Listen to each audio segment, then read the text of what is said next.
کہ حضور کی امت کے لیے بڑے سے بڑا گناہگار اگر کسی کا حق نہیں چھینا، کسی کا قتل نہیں کیا، کسی کا زمین نہیں چھینا، کسی کا پیسہ نہیں دبایا، کسی کا حق اگر نہیں لیا، تو اللہ اپنا جو حق ہے کہ جو تقاضا کرتا ہے نماز پڑھو، روزہ رکھو، نیکی کے کام کرو، جب اس میں کمزوری ہو جاتی ہے تو اللہ تعالیٰ کا فضل ہے کہ اللہ نے کہ میرا بندہ گمراہی میں مجھ سے دور چلا جاتا ہے، اور جب وہ نادم ہو جاتا ہے، پشیمان ہو جاتا ہے اپنے گناہوں پہ کہ میں تو گناہ کر بیٹھا ہوں، میں تو اپنی زندگی گناہوں میں گزار چکا ہوں، ایک دم اس کو خیال آتا ہے کہ میں تو جو وقت گزر گیا وہ تو چاہیے تھا کہ میں اللہ کو راضی کرنے کے لیے اپنی زندگی گزارتا، لیکن میں نے تو گناہ کیے ہیں، تو وہ پریشان ہوتا ہے، پریشان ہو جاتا ہے۔ تو اللہ تعالیٰ کہتے ہیں کہ جو پریشان ہو جائے، جو نادم ہو جائے، تو وہ جب میری طرف ایک قدم اٹھائے گا میں 10 قدم اس کی طرف جاتا ہوں، وہ میری طرف آہستہ آہستہ آئے گا میں دوڑ کے اس کی طرف جاؤں گا، کیونکہ اللہ تعالیٰ اپنے بندوں سے پیار کرتا ہے، اور یہ اللہ تعالیٰ کا احسان ہے کہ اللہ تعالیٰ نے ہم گناہ گاروں کے لیے توبہ کا ایک ذریعہ ہمیں دیا ہے کہ ہم رجوع کریں، جب واپس گناہوں کی بستی سے نکل کر اللہ کی حضوری میں آ جائیں اور اللہ سے توبہ کر لیں تو اللہ ہمارے تمام گناہوں کو معاف فرما دیتا ہے۔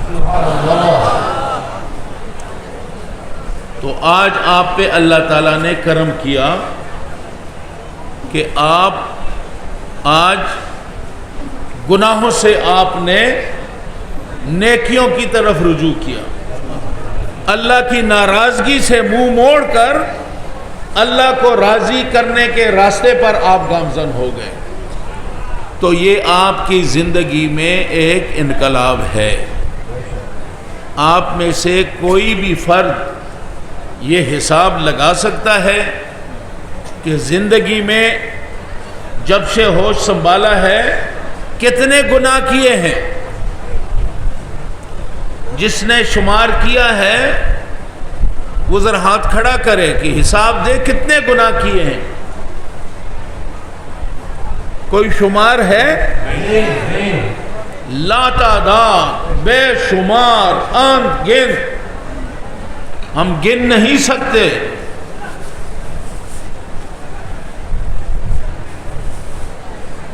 ان گناہوں کو ہم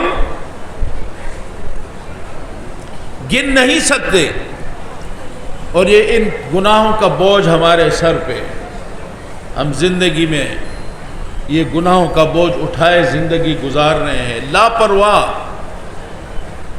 ہمیں فکر نہیں ہے کہ زندگی کسی وقت سانسوں کا جسم سے، روح سے رشتہ ٹوٹ سکتا ہے، کسی بھی لمحے زندگی موت میں بدل سکتی ہے، اور جب موت آ جاتی ہے تو گناہ کا دروازہ بند ہو جاتا ہے۔ تو اگر ہم گناہوں سے توبہ کر لیں اور پھر اس پہ ہم پابندی کے ساتھ جو وعدہ ہم نے اللہ سے کیا کہ آئندہ کے لیے وہ کام کریں گے جس سے اللہ اور اللہ کے رسول راضی ہوں، تو پھر آپ اس وعدے پہ اگر آپ استقامت کے ساتھ پابند رہے، اور اگر موت اس پابندی کی حالت میں موت آ گئی تو اس سے بڑی خوش قسمتی کوئی نہیں ہے۔ توبہ ہوا، توبے کے بعد اللہ سے وعدہ کر لیا اور اس وعدے پہ پابندی کر لی، استقامت کے ساتھ گناہوں سے منہ موڑ لیا، نیکیاں شروع کر دی، ہر وہ کام جس سے اللہ راضی ہو اس کام میں اپنی زندگی گزارنی شروع کر دی، تو وہ جب ہماری موت آتی ہے، یہ زندگی مختصر ہے، اس کا خاتمہ کسی بھی وقت ہو سکتا ہے، ایک لمبی زندگی ہے قبر کی۔ قبر کی زندگی آج سے اگر شروع ہوگی تو جب قیامت کے دن ہمیں اٹھایا جائے گا اس وقت تک ہم نے قبر میں رہنا ہے، اس وقت تک ہم نے قبر میں رہنا ہے۔ تو قبر میں دو ہم نے، یا قبر کے اندر اگر گناہگار ہیں اور قبر میں چلے گئے، اللہ کو راضی نہیں کیا، ناراضگی کی حالت میں قبر چلے گئے، تو قبر جو ہے وہ ہمارے لیے مصیبت ہو جاتی ہے۔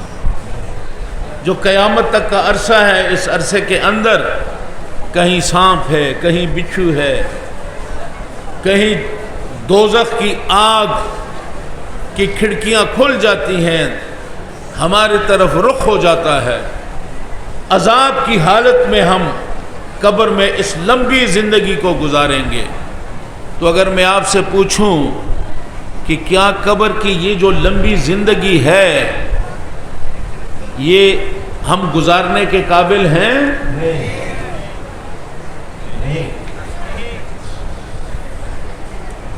آپ بولتے نہیں ہیں، آپ بولیں گے تو میں سمجھوں گا آپ کو سمجھ آ رہی ہے، آپ نہیں بولیں گے تو سمجھوں گا آپ کو سمجھ نہیں آ رہی، لہذا وقت ضائع نہ کریں۔ سمجھ نہیں آ رہی تو بولتے کیوں نہیں؟ میرا امتحان لے رہے ہیں؟ نہیں میرا امتحان لے رہے ہیں۔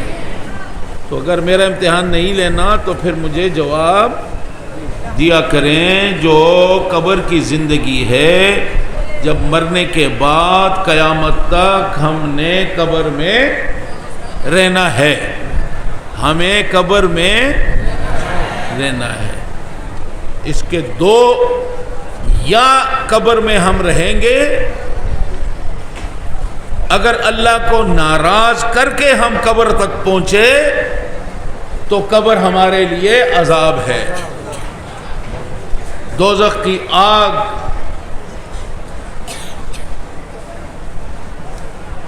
ہماری طرف، اللہ تعالیٰ کا عذاب، اس کے اندر رہتے ہوئے، جلتے ہوئے، تڑپتے ہوئے قیامت تک ہم نے یہ سفر طے کرنا ہے۔ کیا یہ سفر آسان ہے؟ واضح کرا دیا۔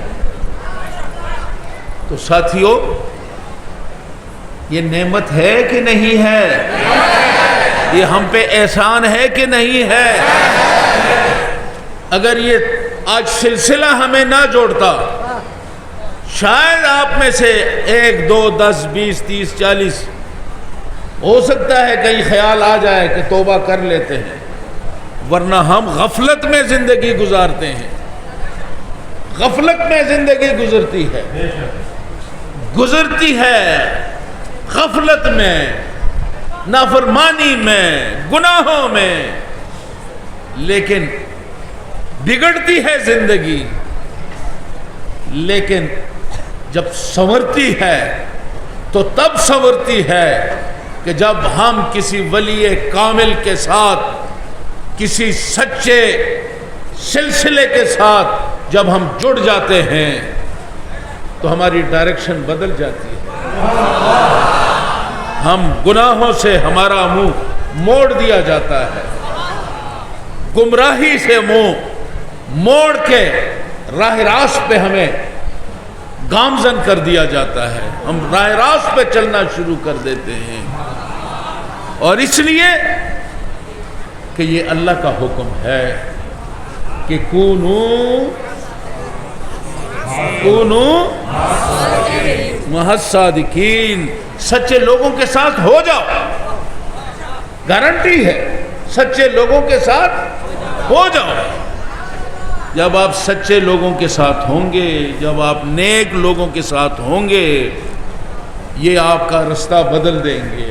بھٹکے ہوئے رستے سے آپ راہ راست پہ آ جائیں گے، صراط مستقیم پہ آ جائیں گے. تو آج آپ نے توبہ کی. اگر حق کسی کا دینا نہیں تو اللہ آپ کی توبہ قبول فرمائیں گے. اب آپ نے ایک کمٹمنٹ کی ہے، ایک تو گناہوں سے توبہ کی، اس کے بعد آپ نے اللہ تعالیٰ سے کہ آئندہ کے لیے وہ کام کروں گا جس سے اللہ اور اللہ کے رسول راضی ہوں، اور وہ کام نہیں کروں گا جس سے اللہ اور اللہ کے رسول ناراض ہوں. بس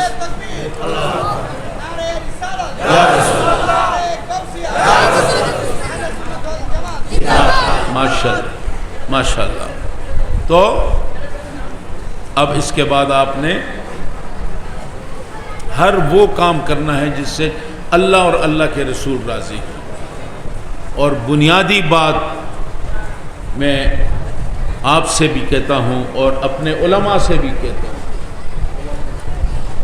کہ ہماری جو تشخص ہے ہمارا بطور مسلمان اور ایمان کی پختگی مضبوطی کے لیے جو تقاضا ہے ایمان کا، وہ دو باتوں پہ ہے.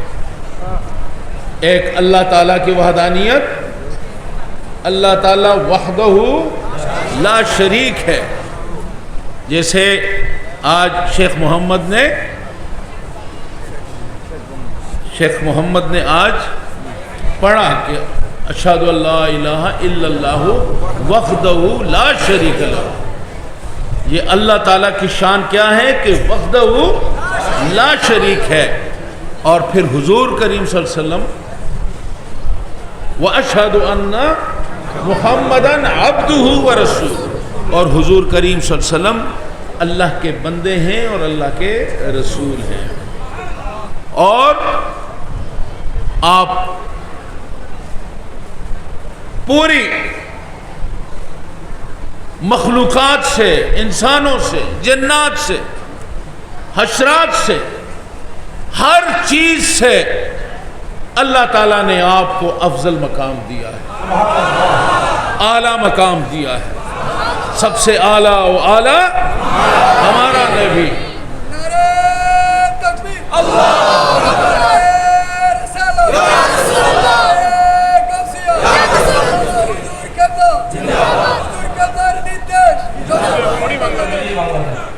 جی سب سے اعلیٰ و اعلیٰ ہمارا نبی، سب سے بالا و اعلیٰ ہمارا نبی. اور آگے اپنے مولا کا پیارا ہمارا نبی. تو حضور کریم صلی اللہ علیہ وسلم اللہ کی وحدانیت پہ مکمل توحید کو ہاتھ سے جانے مت دینا. یہ ہم توحید کو کسی اور کے حوالے کر دیتے ہیں. مضبوط ہتھیار جو اہل سنت والجماعت کا ہے، اس ہتھیار کو کسی اور کے حوالے نہ کریں. اس ہتھیار کو لے کے ہم نے پوری کائنات کی تسخیر کرنی ہے. یہی توحید کا پرچم تو صحابہ کرام اٹھے تھے، حضور کریم صلی اللہ علیہ وسلم اس پرچم کو لے کر اٹھے تھے اور دنیا میں انقلاب لے آئے. آج بھی اہل سنت والجماعت اللہ کا، یہ ہے کامیابی کا راز. اور حضور کی اطاعت، وَمَن يُطِعِ الرَّسُولَ فَقَدْ أَطَاعَ اللَّهَ. جس نے حضور کی اطاعت کر دی اس نے اللہ کی اطاعت کر دی. اور پھر حضور سے تعلق، حضور سے اپنے آپ کو وابستہ کر دینا، کیونکہ اللہ تعالیٰ خوش ہوتے ہیں جب آپ اللہ کے محبوب سے پیار کرتے ہیں. اللہ کے محبوب کی محبت میں خود بھی جا کے شامل ہو جاتے ہیں، کیونکہ اللہ تو حضور سے پیار کرتے ہیں۔ اللہ تو کہتے ہیں کہ میں تو اس نظام کو بناتا ہی نہ اگر میں تجھے نہ بناتا۔ کیا محبت کا، آپ کی کیا شان ہے۔ اور پھر اللہ ہی تو ہمیں بتاتا ہے، حضور کا دامن پکڑنا یہ تو اللہ ہمیں بتاتا ہے۔ وَلَوْ أَنَّهُمْ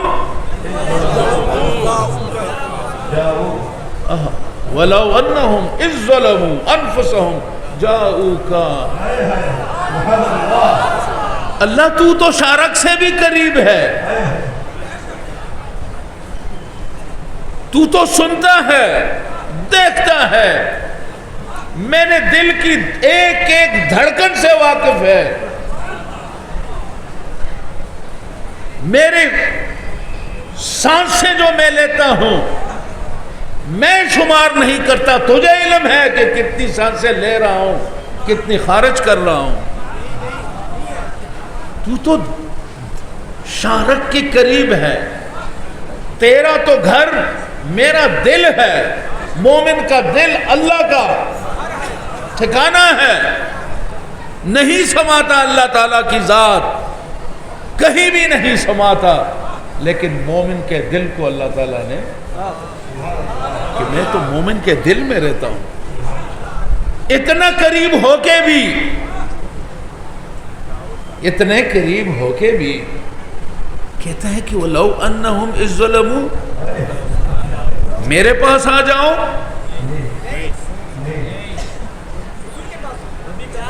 کہاں جاؤ؟ آقا کے پاس۔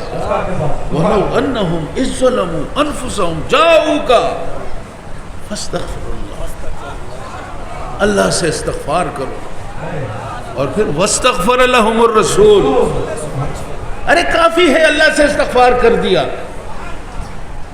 بس کلّا کافی ہے، نہیں بابا نہیں کافی نہیں ہے، توحید ہے، اللہ کی وحدانیت ہے، اور شاید ہم سے زیادہ توحید پہ شیطان بھی عمل پیرا تھا، راندے درگاہ ہوا، اللہ کے پیغمبر کی گستاخی کی، سجدے سے انکار کیا، راندے درگاہ ہوا۔ آج بھی ہم توحید مضبوطی سے تھام کے رکھو، لیکن توحید کے ساتھ جو تقاضا ہے وہ میری آقا کی محبت کا ہے، اور یہ جو اللہ نے وَلَوْ أَنَّهُمْ إِذْ ظَلَمُوا أَنفُسَهُمْ جَاءُوكَ فَاسْتَغْفِرُ اللَّهَ وَاسْتَغْفَرَ لَهُمُ الرَّسُولُ، اللہ سے توبہ کرو، استغفار کرو، وَاسْتَغْفَرَ لَهُمُ الرَّسُولُ، اور حضور آپ بھی ان کے لیے توبہ کریں، استغفار کریں، اور پھر لَوَجَدُ اللَّهَ، لَوَجَدُ اللَّهَ، پائیں گے اللہ کو، تواب الرحیمہ، توبہ قبول کرنے والا۔ اس پہ آپ نے غور کیا؟ آپ کو نیند آئی تو آپ نے غور کیا کہ لَوَجَدُ اللَّهَ، کہ اللہ کو توبہ قبول کرنے والا پائیں گے، گارنٹی ہے، یہ گارنٹی مل رہی ہے، کہ گارنٹی ہے کہ آپ کی توبہ قبول ہوگی۔ لَوَجَدُ اللَّهَ، یہ گارنٹی آپ کو دی جاتی ہے کہ اس روٹ سے آؤ گے، اس روٹ سے آؤ گے، میرے آقا کا دامن پکڑ کے آؤ گے، میرے آقا کے حضور حاضری کر کے مانگو گے، لَوَجَدُ اللَّهَ تواب الرحیم، اللہ تعالیٰ کو توبہ قبول کرنے والا پاؤ گے۔ تو ساتھیوں،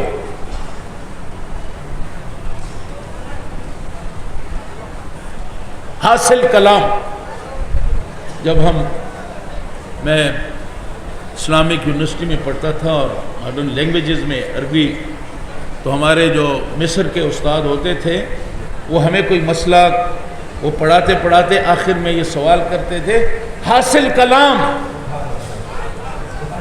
ہے، حاصل کلام، کہ یہ جو باتیں ہو گئی آپ سے 1 گھنٹہ تو ہو گیا، کتنا ٹائم ہو گیا؟ حساب نہیں کیا آپ نے، کرنا بھی نہیں چاہیے۔ جب محبت کے اس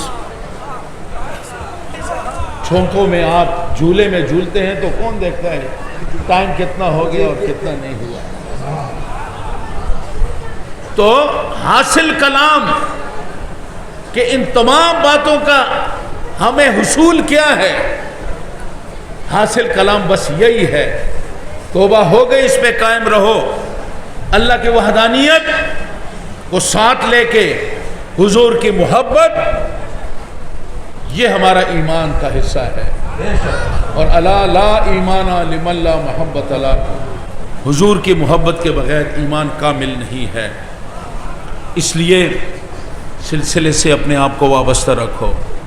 یہ سلسلہ آپ کا کنیکشن جوڑتا ہے کملی والے سے، آپ کا کنیکشن جوڑتا ہے مدینے والے سے، آپ کا کنیکشن جوڑتا ہے رحمت للعالمین سے، آپ کا کنیکشن جوڑتا ہے شفیع المذنبین سے، آپ کا کنیکشن جوڑتا ہے رحمت للعالمین سے۔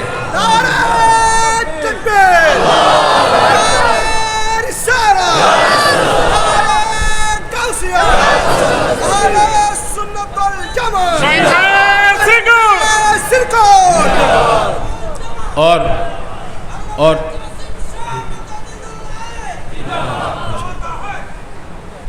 میں دوسری جو بات ضروری آپ سے کرنا چاہتا ہوں کہ استقامت کے ساتھ نماز، روزہ، حج، نیکی کے کام،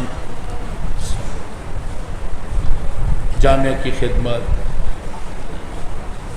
مدرسوں کی، اللہ تعالیٰ کی جہاں جہاں ادارے ہیں ان کی مدد کرنا، یہ اپنے زندگی کا حصہ، صدقہ خیرات، یہ اپنی زندگی کا حصہ بنائیں، حضور کی محبت کو اپنی ایمان کا حصہ بنائیں۔ یہ آپ کے کامیابی کا یہ گارنٹیڈ ہے، یہ کامیابی اسی میں ہے کہ لوجد اللہ توابا الرحیمہ، اللہ کو توبہ قبول کرنے والا پائیں گے۔ یہ اس کے بعد، اس موضوع کے بعد میں یہ گزارش کرتا ہوں کہ اللہ تعالی ہم اہل سنت والجماعت، ہمارا عقیدہ ہے کہ جتنے صحابہ کرام ہیں وہ ہمارے لیے قابل عزت ہیں، ہمارے سروں کے تاج ہیں۔ ہماری حیثیت بہت کم ہے، ہماری کوئی حیثیت کم نہیں ہے ہی نہیں۔ کون کتنا ولایت کے کس مقام تک پہنچے، جس مومن نے حضور کریم صلی اللہ علیہ وسلم کا چہرہ مبارک کا دیدار کیا، کیا اس کے مقام کو کوئی پہنچ سکتا ہے؟ کوئی نہیں پہنچ سکتا۔ تو صحابہ کرام ہمارے سروں کے تاج ہیں، ان کے معاملات ان پہ چھوڑ دیں۔ ہم کون ہیں؟ ہماری حیثیت کیا ہے؟ فلاں نے یہ کیا، فلاں نے وہ کیا، یہ اللہ پہ چھوڑ دینا، جو اللہ کا کام ہے اللہ پہ چھوڑ دیں۔ آپ صحابہ سے محبت، اور اس کے بعد حضور کریم صلی اللہ علیہ وآلہ وسلم کے اہل بیت سے محبت، ان دونوں چیزوں کو تھام کے رکھنا ہے۔ آج اس دور کے اندر کوئی آپ سے اہل بیت کی محبت کو چھیننا چاہتا ہے، کوئی آپ سے، میری بات کو سمجھ رہے ہیں؟ سمجھیں اس بات کو، میں ان خطرات کی بات کر رہا ہوں۔ چور ڈاکو، جہاں ایمان ہوتا ہے وہاں ڈاکے کا خطرہ زیادہ ہوتا ہے۔ کچھ ڈاکو آپ سے صحابہ کرام کی محبت کو چھیننا چاہتے ہیں، آپ لپٹ کے صحابہ کرام کی محبت کو اپنے ساتھ سینے سے جوڑ کے اس کی حفاظت کریں کہ کوئی آپ سے صحابہ کرام کی محبت کو نہ چھین سکے۔ اور کچھ ڈاکو آپ سے صحابہ کرام کی محبت چھیننا چاہتے ہیں۔ صحابہ کی محبت کو بھی اپنے سینے سے لگائیں. صحابہ سے بھی محبت, اہل بیت سے بھی محبت, یہ اہل سنت والجماعت کا عقیدہ ہے. اس عقیدے پہ مضبوطی کے ساتھ قائم رہیں اور انشاءاللہ تعالی سیدھی سادی باتیں ہیں. اپنے آپ کو نیک لوگوں کے ساتھ جوڑ دیں, اولیاء اللہ کے ساتھ جوڑ دیں, کونوا مع الصادقین ہو جائیں, صالحین کے ساتھ اپنے آپ کو جوڑ دیں. اور جب آپ نیکوں کے ساتھ ہوں گے, صحبت صالح ترا صالح کند, صحبت طالع ترا طالع کند. اللہ تعالی ہمیں اولیاء اللہ کے ساتھ, صالحین کے ساتھ, سید احمد شاہ رحمۃ اللہ, سید خواجہ عبد الرحمن چھوری رحمۃ اللہ علیہ, اور ان کے سید طیب شاہ رحمۃ اللہ علیہ, انہوں نے جو ہمیں رستہ دیا, جو ادارے دیے, انجمن دیا, غوثیہ کمیٹی دی, دعوت الخیر دیا, جامعہ دیا, سلسلہ دیا, کیا نہیں دیا. کوئی کمی ہے تو بتائیں تاکہ اس کا بھی اہتمام کریں. کوئی کمی ہے؟ اگر کوئی کمی نہیں ہے تو پھر جس نے اپنا کھیت نہ سینچا وہ کیسا دیکان. پھر آپ ان نعمتوں سے استفادہ کریں, اپنے آپ کو ان اللہ کے ولیوں کے ساتھ جوڑ کے ولیوں کے راستے پہ, صالحین اور صدیقین کے راستے پہ اپنا سفر جاری رکھیں تاکہ اللہ تعالیٰ کی رضا ہمیں میسر ہو اور حضور کریم صلی اللہ علیہ وسلم کی شفاعت سے ہم نبرت, ان کا فیض جو ہے وہ ہمیں مل سکے. اللہ تعالیٰ آپ کو اور ہم پہ کرم فرمائے کہ ہم سیدھے راستے پہ جائیں, اور جو رستہ ہمیں اولیاء اللہ نے دیا ہے استقامت کے ساتھ ہم اس راستے پہ اپنا سفر جاری رکھیں تاکہ ہمارا خاتمہ بالایمان ہو. اور ہمارا خاتمہ جو ہے وہ جب ہم دنیا سے جائیں تو ہماری شفاعت جو ہے وہ حضور کریم صلی اللہ علیہ وسلم کے سامنے جب ہم جائیں کل, تو حضور دور سے ہمیں للکار کے پکار کے ہمیں سینے سے لگائیں اور ہماری شفاعت فرمائیں. وآخر دعوانا ان الحمد للہ رب العالمین. ہاں, اور سبق جو ہے سلسلے کا وہ آپ نے فجر کی نماز کے بعد آپ نے درود شریف پڑھنا ہے. اللہم صلی علی سیدنا محمد وعلی آل سیدنا محمد وبارک وسلم. 100 بار 200 بار پڑھنا ہے لا الہ الا اللہ, 200 بار پڑھنا ہے الا اللہ, 200 بار پڑھنا ہے اللہ. اس کے بعد مغرب کی نماز کے بعد صلاۃ اوابین 6 رکعت پڑھنے ہیں. الحمد شریف 1 بار, قل هو اللہ احد اللہ الصمد لم یلد ولم یولد ولم یکن لہ کفوا احد, یہ 3 بار پڑھنا ہے. کل 6 رکعت پڑھنے ہیں, ہر رکعت میں الحمد 3 دفعہ کل شریف پڑھنا ہے.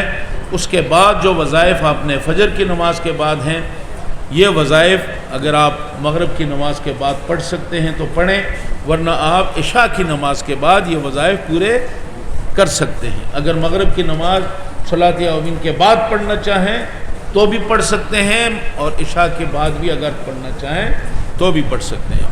دعا کریں, صلاۃ السلام شروع کریں.